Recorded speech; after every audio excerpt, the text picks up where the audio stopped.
Hi friends, welcome to our YouTube channel. Friends, ఈరోజు మనం యాప్లో డిజిలాకర్ ద్వారా కేవైసీ ఎలా చేయాలో మనం చూద్దాం. సో ముందుగా నా యాప్లో ఉన్నటువంటి ఏ సర్వీస్ని క్లిక్ చేసినా సరే డిజిలాకర్కి ఆటోమేటిక్ రీడైరెక్ట్ అయిపోతుంది. సో ఇప్పుడు నేను డిజిలాకర్ మీద క్లిక్ చేశాను. సో డిజిలాకర్ మీద క్లిక్ చేసేటప్పుడు మన ఆధార్ నెంబర్ అనేది ఎంటర్ చేయాల్సి ఉంటుంది. సో ఏజెంట్ ఎవరైతున్నారో వాళ్ళ యొక్క ఆధార్ నెంబర్ ఇక్కడ ఎంటర్ చేయండి.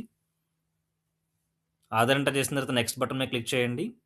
క్లిక్ చేసినట్టయితే కనుక మీ ఆధార్‌కి ఏ మొబైల్ నంబర్ అయితే లింక్ అయ్యి ఉందో ఆ నంబర్‌కి మీకు ఓటీపీ వస్తుంది. ఆధార్ ఓటీపీ. ఆ ఓటీపీ కూడా ఎంటర్ చేయాల్సి ఉంటుంది. ఫస్ట్ ఆఫ్ ఆల్ ఈ కేవైసీ ప్రాసెస్ చేయాలంటే గనక మన వాలెట్‌లో ఖచ్చితంగా అమౌంట్ అనేది ఉండాల్సి ఉంటుంది. సో ఇక్కడ మనకొచ్చేసరికి రూ. 15 అనేది మనకి రూ. 15 అనేది మనకి కేవైసీ చార్జెస్ అనేవి డెబిట్ అవుతాయి మనకి. సో ఈరోజు ఈ వీడియోలో మనం ఈ డిజిలాకర్ ద్వారా కేవైసీ ఎలా చేయాలి? కేవైసీ చేసిన తర్వాత పేఔట్ చేసుకోవటానికి లేదా అమౌంట్ ట్రాన్స్‌ఫర్ చేసుకోవడానికి bank account details, merchant bank account details ఎలా యాడ్ చేసుకోవాలనేది ఈ వీడియోలో చూద్దాం. నెక్స్ట్ వీడియోలో వచ్చేసరికి మనం ఏఈపీఎస్ ఆన్‌బోర్డింగ్ ఏ విధంగా చేయాలనేది చూద్దాం ఫ్రెండ్స్. ముందుగా నాకొచ్చినటువంటి ఓటీపీ అనేది నేను ఇక్కడ ఎంటర్ చేస్తాను. సో ఎంటర్ చేసిన తర్వాత మనం నెక్స్ట్ ప్రాసెస్ అనేది చూద్దాం.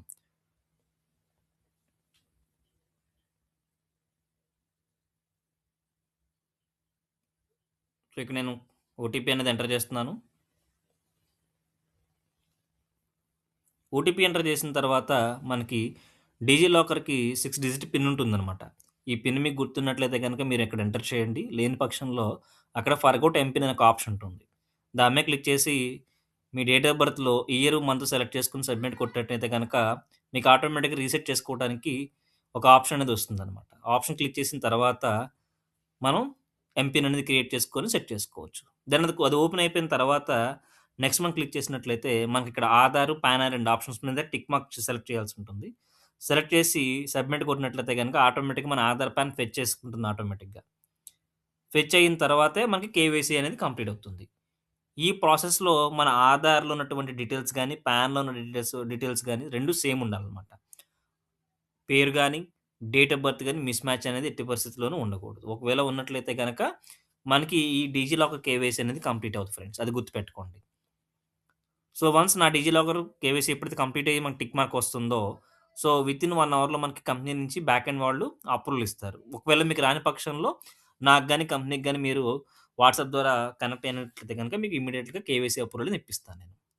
సో, ఇప్పుడు ఒకసారి నేను హోమ్ బటన్‌లోకెళ్ళిపోయి ఒకసారి కేవైసీ అయ్యిందో లేదో నా ప్రొఫైల్ చెక్ చేస్తాను.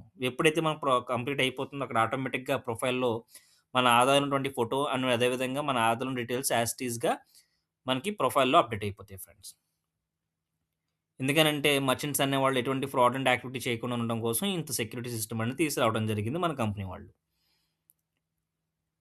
సో, ఇప్పుడు నేను నా ప్రొఫైల్ అనేది చెక్ చేస్తాను. పైన ఉన్నటువంటి నా ప్రొఫైల్ ఐకాన్ మీద నేను క్లిక్ చేస్తున్నాను. ఇప్పుడు సర్వీస్‌లు కూడా ఓపెన్ అవుతున్నాయి. రీచార్జ్ మీద క్లిక్ చేశాను.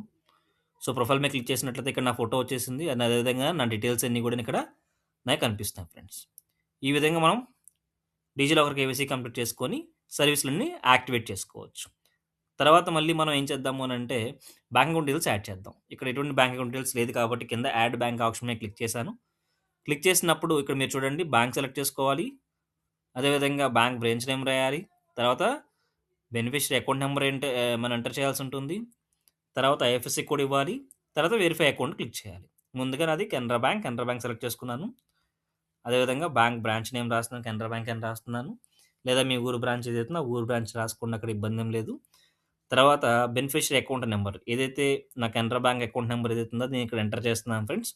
మీ దగ్గర ఎటువంటి బ్యాంక్ ఉంటే ఆ బ్యాంకు అకౌంట్ నంబర్ అనేది ఎంటర్ చేసుకోండి అక్కడ. సో, ఎంటర్ చేసేటప్పుడు ఎటువంటి మిస్టేక్స్ లేకోకుండా నంబర్స్ అనేది రాంగ్ లేకుండా చూసుకోండి. 1, 2 సార్లు చెక్ చేసుకొని క్రాస్ చెక్ చేసుకోండి. క్రాస్ చెక్ చేసిన తర్వాత ఎంటర్ చేయండి. ఫ్రెండ్స్ ఇక్కడ మనం ఈ ప్రాసెస్‌లో మనము 2 లేదా 3 అకౌంట్స్ మనం యాడ్ చేసుకోవచ్చు.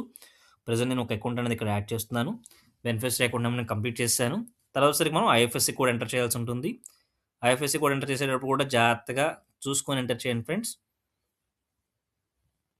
ఐఎఫ్ఎస్‌సి కోడ్ కంప్లీట్ చేసిన తర్వాత మనం బెనిఫిషరీ నేమ్ రాయాల్సి ఉంటుంది.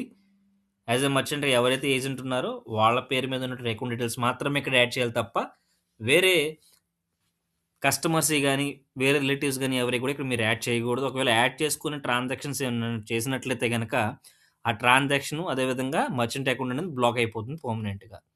సో, దయచేసి అలాంటి అదర్ యాక్టివిటీస్ ఏమి చేయొద్దు. యాస్ ఎ మర్చెంట్‌గా మీ యొక్క బ్యాంక్ డీటెయిల్స్ మాత్రమే ఇక్కడ ఎంటర్ చేయాల్సుంటుంది. ఇది ఏఈపీఎస్ ద్వారా క్యాష్ విత్‌డ్రాల్ గాని, మైక్రోఏటీఎం ద్వారా క్యాష్ విత్‌డ్రాల్ వచ్చిన అమౌంట్ అన్నీ కూడాను మీరు బ్యాంక్‌కి సెటిల్ చేసుకోవడానికి ఉండే ఆప్షన్ అన్నమాట. సో, ఇక్కడ నేను ఐఎఫ్ఎస్‌సి కోడ్ అనేది ఎంటర్ చేస్తున్నాను. వన్స్ ఐఎఫ్ఎస్‌సి కోడ్ ఎంటర్ చేసేసిన తర్వాత మర్చెంట్ బెనిఫిషియరీ నేమ్ అనేది ఇక్కడ మనం ఎంటర్ చేయాల్సుంటుంది. బెనిఫిషియరీ డీటెయిల్స్ కంప్లీట్ చేసిన తర్వాత ఇక్కడ మీరు కింద చూసినట్లయితే వెరిఫై బ్యాంక్ అకౌంట్ అని ఒక ఆప్షన్ కూడా ఉంటుంది friends. So, verify bank account అనే ఆప్షన్ మీరు క్లిక్ చేసినట్లయితే గనక మీ వాలెట్‌లో నుంచి రూ. 5 డెబిట్ అవుతుంది. మీకు ఒక రూ. 1 మీ బ్యాంక్ అకౌంట్‌లో క్రెడిట్ అవుతుంది. అంటే ఏదైతే నాకు కెనరా బ్యాంక్ అకౌంట్ ఇస్తున్నానో దాంట్లో రూ. 1 క్రెడిట్ అవుతుందన్నమాట. సో, మస్ట్ అండ్ షుడ్‌గా అది ప్రతి ఒక్కరు కూడాను వెరిఫై బ్యాంక్ డీటెయిల్స్ మీద క్లిక్ చేసుకొని ఒకసారి బ్యాంక్‌ని వెరిఫై చేసుకోండి. ఇప్పుడు నేను వెరిఫై బ్యాంక్ డీటెయిల్స్ మీద క్లిక్ చేశాను. వెరిఫై అకౌంట్ మీద. వన్స్ వెరిఫై అకౌంట్ మీద క్లిక్ చేసిన వెరిఫైడ్ అని చెప్పి టిక్ మార్క్ వచ్చింది. నాకు రూ. 1 అనేది అకౌంట్‌లో క్రెడిట్ అయింది ఫ్రెండ్స్. ఈ విధంగా మనం కంప్లీట్ చేసుకుంటే మన డీటెయిల్స్ అనేవి ఆటోమేటిక్‌గా యాడ్ అయిపోతాయి పేఅవుట్‌లో. ఇది 1 అవర్‌లో కంపెనీ నుంచి మీకు బ్యాక్ ఎండ్ టీమ్ వాళ్ళు అప్రూవల్ ఇస్తారనమాట. వెరిఫై అయిపోయిన తర్వాత రూ. 1 క్రెడిట్ అయిపోయిన తర్వాత. సో, దెన్ ఆటోమేటిక్‌గా మీరు ట్రాన్సాక్షన్స్ అనేవి చేసుకోవచ్చు. ఒకవేళ మీకు ట్రాన్సాక్షన్స్‌లో గాని అంటే ఇలా కేవైసీలో గాని లేకపోతే అకౌంట్ యాడ్ చేసుకునేటువంటి ప్రాబ్లమ్స్ ఉన్నట్టయితే నాకు కాల్ చేయండి. నేను మీకు హెల్ప్ చేసి పెడతాను. ఇక్కడ మీరు చూసినట్లయితే నా కెనరా బ్యాంక్ డీటెయిల్స్ ఆటోమేటిక్‌గా యాడ్ అయిపోయినాయి. ఇప్పుడు నేను పేఅవుట్ చేయొచ్చు. ఇక్కడ నా వాలెట్‌లో ఉన్న అమౌంట్‌ని బ్యాంక్‌కి ట్రాన్స్‌ఫర్ చేసుకోవచ్చు. ఈ విధంగా మీరు డిజిలాకర్ ద్వారా కేవైసీ చేసుకోవచ్చు. పేఅవుట్ ట్రాన్స్‌ఫర్ చేసుకోవచ్చు. వన్స్ పేఅవుట్ కంప్లీట్ అయిపోయిన తర్వాత మనం ఏఈపీఎస్ ఆన్ బోర్డింగ్ అనేది ఎలా చేయాలనేది కూడా మనం నెక్స్ట్ వీడియోలో చూద్దాం. Thank you so much friends. Have a nice day.